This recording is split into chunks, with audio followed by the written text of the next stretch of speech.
Hi, good morning, good afternoon, and good evening to everybody. Thank you for joining our webinar today. This is another edition of Ahead of the Curve, digital marketing tips, tricks, and best practices for businesses during COVID-19. So this is our second in the series.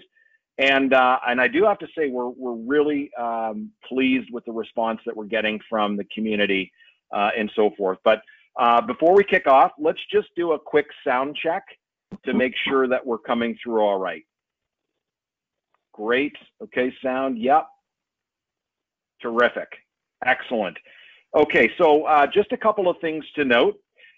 This which will be shared with you. We are also doing a Q&A as part of the session, so make sure you stick around to the end and we'll be addressing questions. So just put those questions into the question box. We'll be tracking those.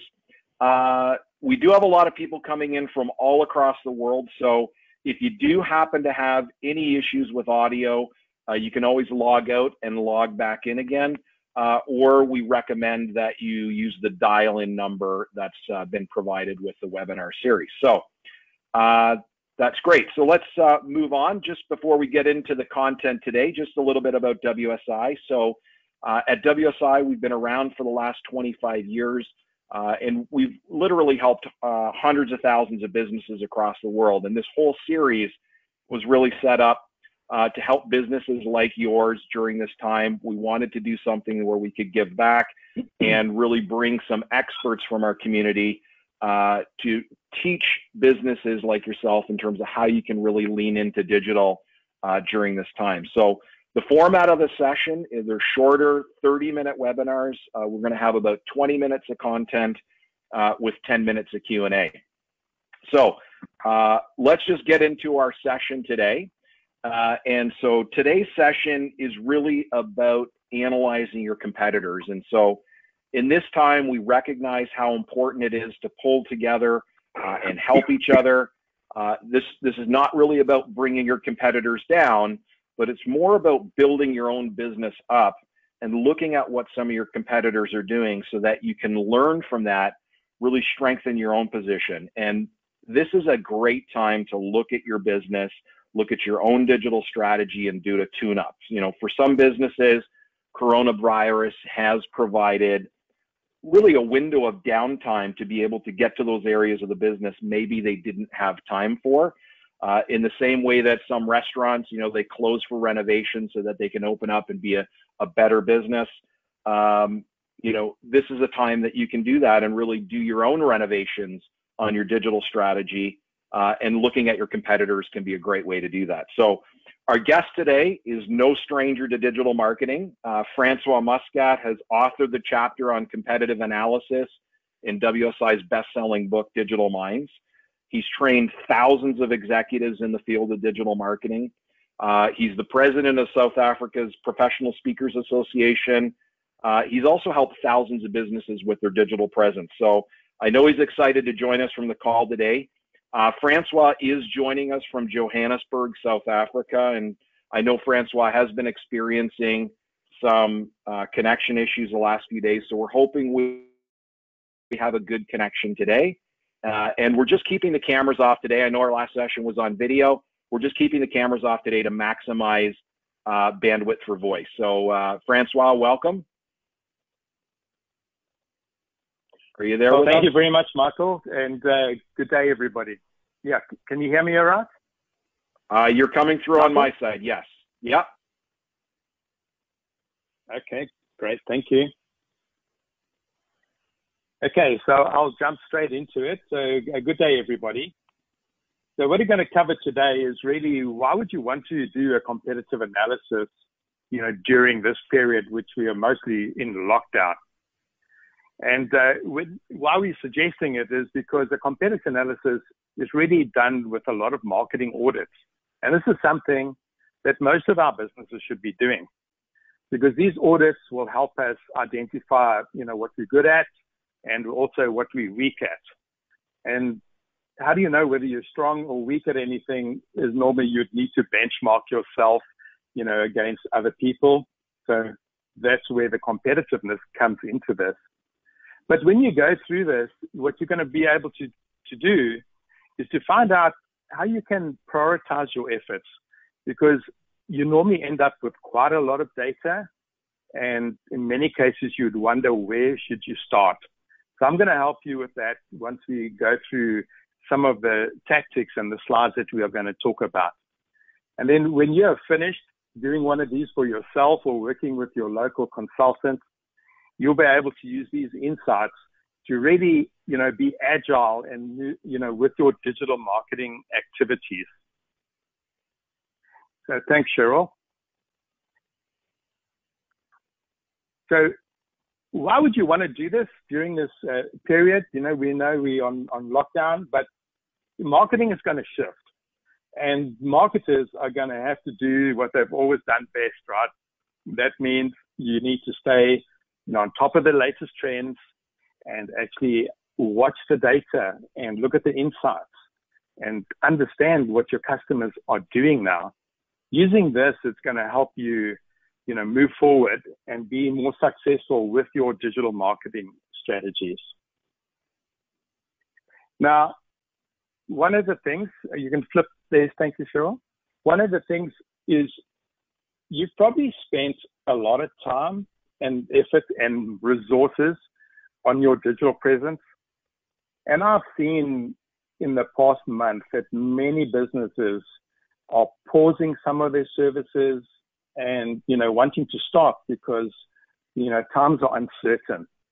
Now, it's a shame that you're going to put your digital marketing, to a halt, because things are going to change, and they always do, and they're going to get better. And this, I'm thinking, is going to be a 3-month thing at most, maybe 1 or 2 months after that. And if you stop some of the activities, certainly that if you use search engine optimization, SEO, it can take months, 9 to 12 months before you start seeing some good results. So you don't want to set yourself up for a difficult time, in the second half of 2020, when everybody's looking for a new business on Google, and then you find that you're not featuring that well. So you can flip there, Cheryl. Thank you. So how does this competitive analysis help you, in this time? Well, when you've got time on your hands, you can sit back, and have a look at the big picture. When you're doing that and you look at some of the information that you can find, you'll maybe see that your market is changing a bit, and you will find out some of the things that you need to focus on. So taking stock of your digital presence is much in the way that I've been looking at my Facebook page recently, and I'm seeing, a lot of people doing spring cleaning, doing handyman work all the way, to fix things up because they're in lockdown.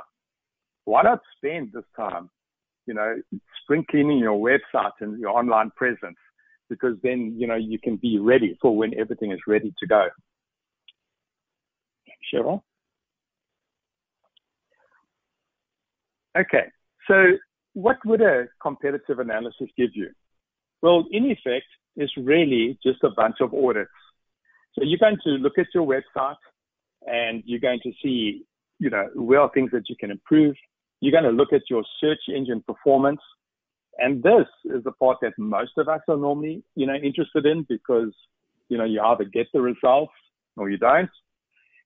We want to look at content. We know that content plays a big role as part of your search engine strategy, but even so, it's content that also plays, in your social media strategy. And then look at your social media and see how well, you're already performing and how well you're engaging with your target market. And the end result is, Google Analytics and all the analytics that we get, those insights can really help us, understand. Now, you'll see that on each slide, I've got the free tools, because there's nothing better than, being, armed at the end of this presentation to actually try some of these tools out in the way that I'm going to show you. Of course, if you want a much more in-depth result, you might have to go towards the paid tools, but that's where your local WSI consultant can help you. Whoever invited you to this webinar can certainly help you go forward into an in-depth audit. Thank you, Cheryl. So when we look at the website audit, you want to look at your message as well. You want to make sure that you don't have the special which says, click here, rush down to get your free gift, or, book your last minute travel arrangements in the next 2 days, for a special. So check your websites out, make sure that your call to actions, actually have been adjusted, to this situation. And also look at your marketing messages and just see that it's appropriate, in this time that we are going and experiencing. The other thing is you should be able to use some tools in this time to have a look at your website to see, can you improve the speed? And also, is everything intact, the navigation and that.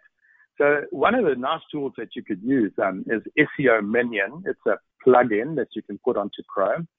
And it's very easy to use. You can see broken links and anything on your site. You could also use the HubSpot website grader, which is very good. But if you wanted something a little bit more customized, WSI do have a silk tide report, which you see on the right-hand side there, that can give you, some in-depth, and, sometimes you can get these complimentary, and I'm sure you can for this webinar. So thank you, Cheryl. So when we get down to the SEO audit, what are we looking for? We want to see how well we are ranking. So the keywords that you're targeting. So make sure that you have a look at where they are and what needs improvement. You can then look at your own analytics for your traffic performance. So you can get an idea of how much search and organic traffic you're getting. Now, if you use a free tool like Ubersuggest, it's free for now. I think Neil Patel's trying to get some money out of it eventually. But you will be able to see your competitor sites. Yeah, I've put in Amazon, and it'll show you their traffic is really growing. And if you look further down, you can select the top pages. So you can then see which pages are performing really good. So these tools, if you use them on your own website, and then you have a peek at maybe, what others are doing in your industry, you might start to identify some pages that, you could be adding to your website, because you can see the type of traffic, that they can generate for you. Thank you, Cheryl. Now, when it comes to content audits, many times I hear from my clients and prospects that every time I Google something, my competitor seems to be there. And you're not certain how many keywords your competitor has, the search visibility that they have. And most of the time, you can get to the bottom of this by doing a content review and an audit. So a content review would be to, look at how many pages you have on your website and how many blog posts you have. And if you plot this like this, and you notice that if you're Acme Corp and your competitors are ahead of you, you will probably see, without fail, that the content is what's going to make the difference. And this is why content marketing, does a good return of investment for you. And when you go further into a content audit, not just, counting your content, but looking at it and seeing, are your blog posts relevant for today, now in 2020? Have a look at what traffic each one of your blog posts are getting. And a good review can often help you republish with updated content instead of trying to write new stuff. And what we find nowadays, when you create these longer, what we call pillar content articles, you can then merge a number of your articles together to generate something really good. Thank you. So a little tip on, I think we're going to flip the slide. Here we got it. Just a bit of a lag. So a little tip on how to find out how many web pages and blog posts someone has is you use the site command, SITE : and then you put the web address. So if you just do that, you will get the results of the entire website. In this case, it's 969 pages. But if you then just go space blog, right, then it will pull out, Google will filter just the blogs out. And in this case, we can see we have 700 blogs. So you can imagine that your website is 80% has content that is targeting the top of the funnel and driving new traffic to you. So that's a quick tip on how you can actually look for new, sizes of a website. Thank you, Cheryl. So when we get to a social audit, we know that social media is the ideal platform for us to communicate directly with our consumers and our clients. So you might need to use this time, to provide easy access to information that your customers want because they can't come to your store. And you might want to use your social media accounts to let your customers know of any changes that you have in your service, such as, your new business hours. And maybe you have some delivery issues or stock shortages, like toilet paper that you can't deliver at this time. So if you do have a call center, you can also invite people to direct message you on social so that you can give them the type of service that you want. So what you want to do is maybe look at exploring some of the other channels, because we know that like Instagram is a great channel. If your target market is 35 years and younger, it's something that you might want to do. But go into your profiles and note how many followers you have and add that up as a total. Then do the same for some competitors that are maybe doing things bigger and better than you. And when you see the reach that some people have, the audience that they can send a message out to, you might just get the motivation to start, working on some of your social media activities, so that you can actually engage better with your community. Thank you, Cheryl. So where you can get some real good insight is having and keeping an eye on your analytics, right? So when you look at analytics, you should be able to see visitor behavior. How are they coming through and actually navigating your website?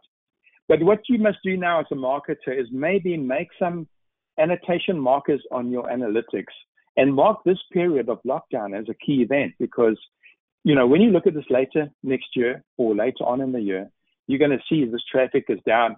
And maybe, yes, we will remember this time, but you might not. So it's not a bad idea just to, document this. And then you can also see how well, your visitors are engaging.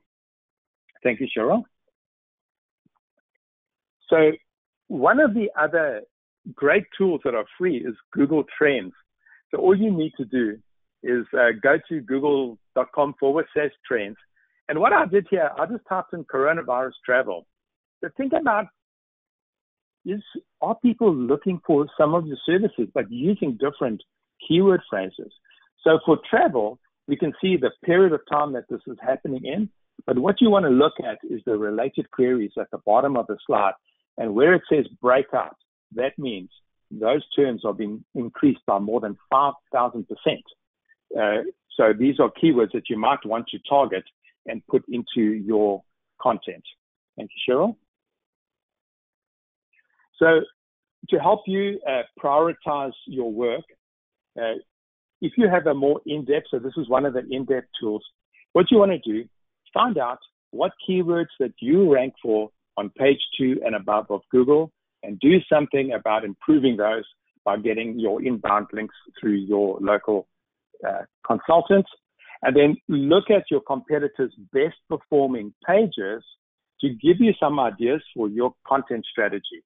So that'll get you focused into the right direction. Thank you, Cheryl. Now, if you plot all of this together, you can get one picture, and it says Wonka has the best search visibility, as well as they use social media the most. They have the biggest network. But the key here is the size of the bubble is how much content they have. And this is where you can see whether you are short and why content actually helps you grow. So that would be a good summary slide for you to run on a regular basis, probably every 6 months, to track how you are performing. Okay, so in summary, I want you to review and benchmark yourself against your competitors and just see how you're doing. Then refresh your existing content. You're totally in control of that. And maybe have a look and see where there are opportunities, to improve where your traffic has dropped. Update all your blog posts, and then maybe look at shifting some of your budget. Maybe, your Google AdWords, you can't drive people to your store, so shift some of that into more of a content type strategy. So I'll hand back over to you, Cheryl, and we can take some questions going from there. Okay, great. Thanks, Francois. I know Cheryl's driving slides there on the back end, and lots of great tips here. And we're getting some questions and great comments in the chat. Before we get there, I just want to remind people of a couple things in case you have to jump off at the, more information on competitive analysis, as well as other digital topics, can be found in our newest Digital Minds book, which is now available on Amazon. And so there's a link there. As Francois mentioned, if you are looking at doing a deeper dive and having a more thorough competitive analysis, you can connect with your WSI consultant. So we sort of do this for businesses.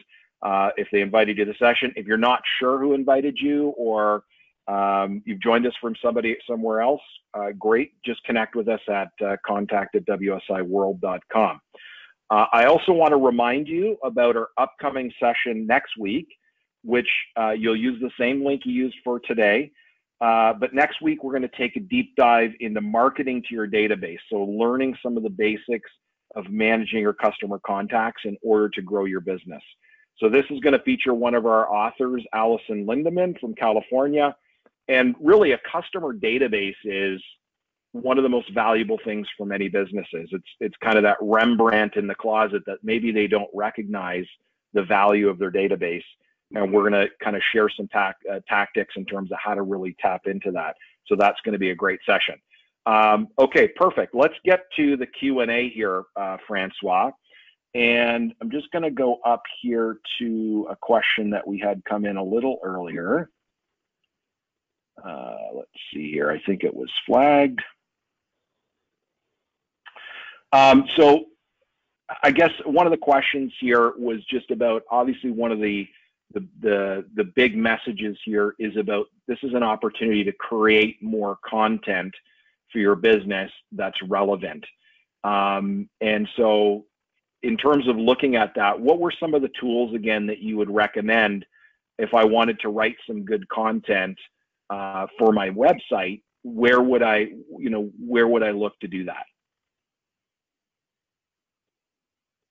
I think the best free tool you can do is Google. So if you're going to just type in whatever it is you're searching, let's say content marketing, and then just scroll down to where Google is giving you the questions.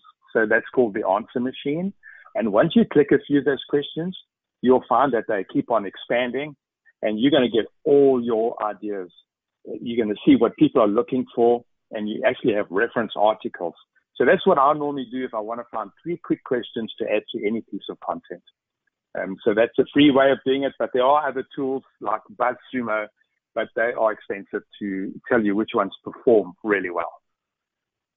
Right, and I know last week on our session with Ryan Kelly and Cynthia, he mentioned something called Answer the Public, I believe it was called, which can give you a sense as to some of the questions out there that people are having, which can help you develop content there. So here's a question from Michelle. The question is, how can you benchmark traffic performance against competitors? Are there free tools to do that? And do you input the competitor names, or does it do this for you? So that tool that was in that slide, on the SEO slides, it's ubersuggest.com.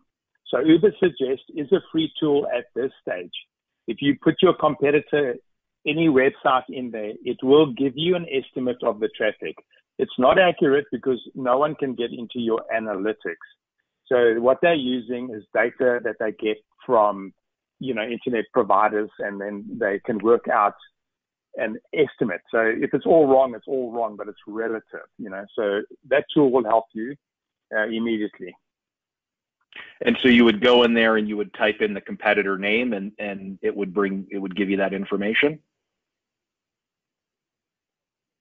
Exactly. You just type the URL, and you can choose traffic, or you can choose top pages, or even keywords, and it will give you quite a lot of information about that. Okay, great. Got a question here from Karen. Does your blog need to be a separate web page labeled blog? So I think this was referenced back to looking at the volume that was coming through, or the number of pages associated with that. Yes, Michael, ideally you should have your blog as a subdomain within your website, but it's not critical. So in that instance, I was using WSI World. It was easy to do that. And some blogs have their own URL. So then you would just go site and then put the website address /blog. Okay, great. So one of the things that you've mentioned here is in relation to kind of changing some of the content. And of course, if you have offers that aren't relevant anymore, you talked about the importance of that during this time. But a question was just about the blogs that maybe are not relevant during this stage. Would you recommend deleting those blogs, or what do you do in this situation if you have blogs on your, maybe past blogs that maybe aren't relevant right now?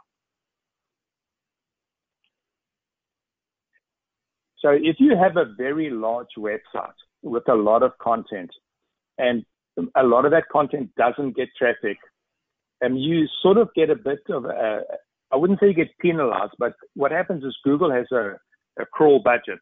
So it only spends so much time on your website. And if it's seeing that a lot of your content is not getting traffic, you will just lose, like a quality score. So ideally, you should delete any event-driven content. So something that said this was, some concert in Las Vegas in, 2010, and that's on your website, you take that one off. But you might have something that could just be updated, like the top 10 tips of travel today is very different to what it was a year ago. So then you would say the top 10 tips of travel in 2020, and you would republish that post and using updated information. So delete old ones, refresh new ones, and combine similar articles into one longer piece of content. Okay, terrific. We've got a question here from Eric. Is there a free platform that allows you to analyze audience flow through the funnel?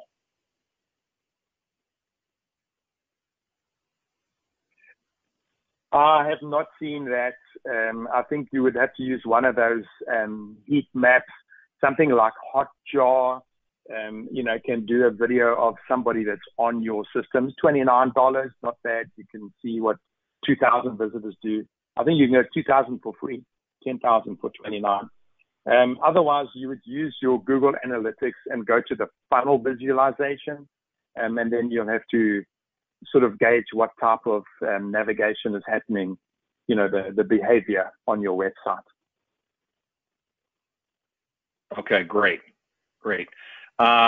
And so that was Hotjar, and I know that there's a couple of other heat mapping tools that we use as well to look at some of that audience flow and where the most where the most traffic is coming through on the site and so forth, the most interesting calls to action and so forth.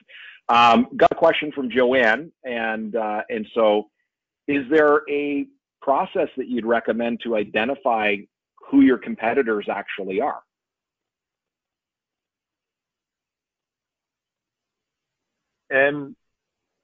Well, the easy way, the one way is obviously to just Google and then see what comes up in the search results.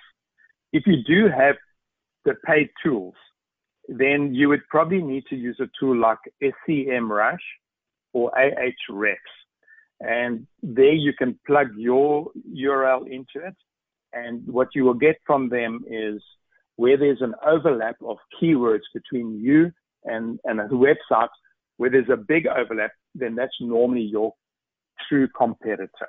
And then you can actually start to investigate that further. But those require paid tools unless you just Google to see, who comes up. Okay, great. Now, I'm aware we're at the top of the hour here. And so if maybe you have a couple of minutes, Francois, we can maybe take a couple of questions for after the fact, maybe people that have to jump off.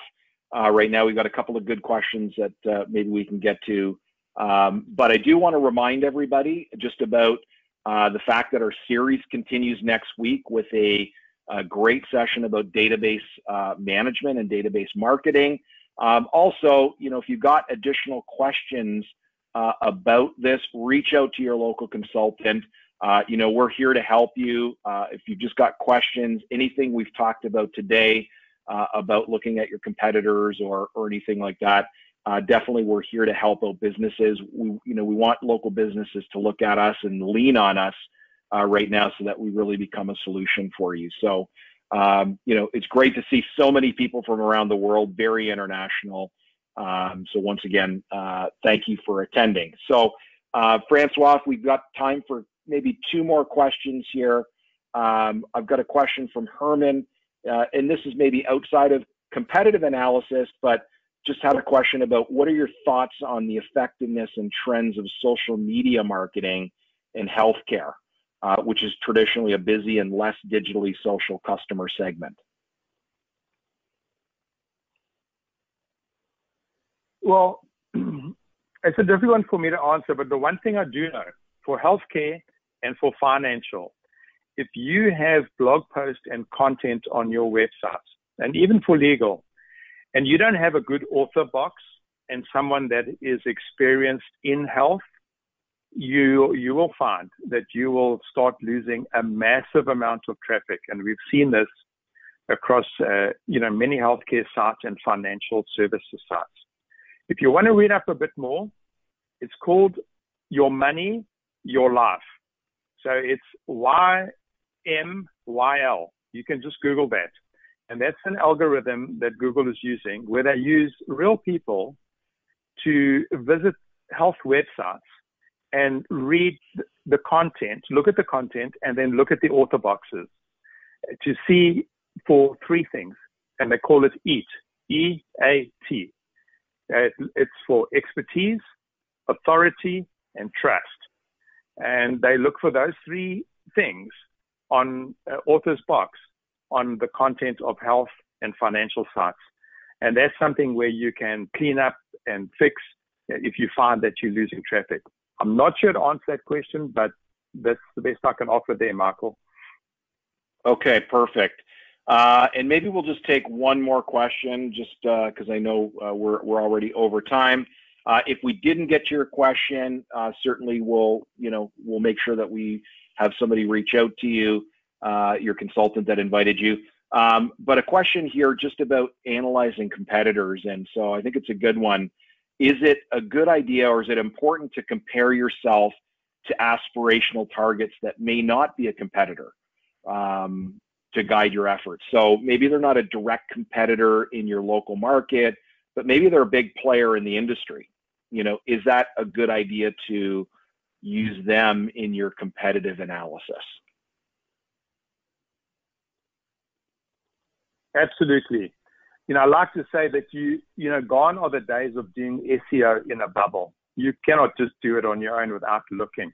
So when we do some of these competitor analysis, we don't just look at the competitor that we feel is our competitor. What I like to do is add one best of breed, best practice website in there that could be in another country. And I mean, one that can come to mind is like Harley Davidson and Microsoft and some of those big companies. They have digital marketing teams far bigger than any one of us in our agency. And that's what they do all day long. So you can learn a lot from some of these companies. They might not be your competitor, but you can learn a lot of things that they're doing. So for instance, if you were a little coffee shop, in your neighborhood, and you said that Starbucks was your competitor, well, yes, they are. But when you look at what Starbucks' website has got compared to what your website has got, you could never build something like that. So online, you would have to be smart and maybe use a bit of guerrilla tactic by seeing what Starbucks does that really works for them and seeing how you can pick and choose things that can help you. Otherwise, it will be a massive resource to try and duplicate that. Absolutely. That's great. That's great advice, Francois. And kind of, as I said at the outset, we're all kind of coming together during coronavirus, and it's not about pushing your competitor down, but there's a lot of creative people out there that are coming up with great ideas, and, your competitors may be doing this, and it's a good idea to do that. And again, just reiterating, we've got our team of consultants across the globe that we're here to help. So if you've got any other questions, definitely reach out to them for that. And thank you for joining us today. Big thanks to you, Francois. I'm super happy that the audio seemed to come through. At least it did for me. And thank you for those people. I know there was a couple of audio issues for some of you. Thank you for sticking through that and continuing to plug through. And hopefully you found this valuable. But Francois, big thanks to you. I know you're a busy guy, especially now with lots going on and so forth. And appreciate you taking time out of your busy schedule to be part of our webinar series today. No, it's an absolute pleasure, Michael. Thank you so much. Okay, so thank you again, and look forward to seeing everybody on our session next Wednesday at 11:30 Eastern Time. Have a great day.